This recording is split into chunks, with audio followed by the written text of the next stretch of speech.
Mga ka-LG, good morning. Ito po yung ating palay. Okay. At 17 days old, pagka-transfer natin after transplanting.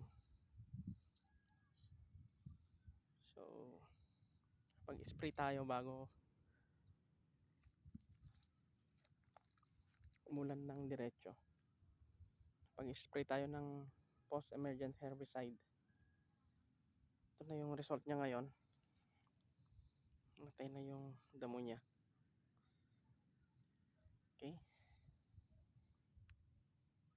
Hopefully, 25 days after transplanting to, top dress na po tayo.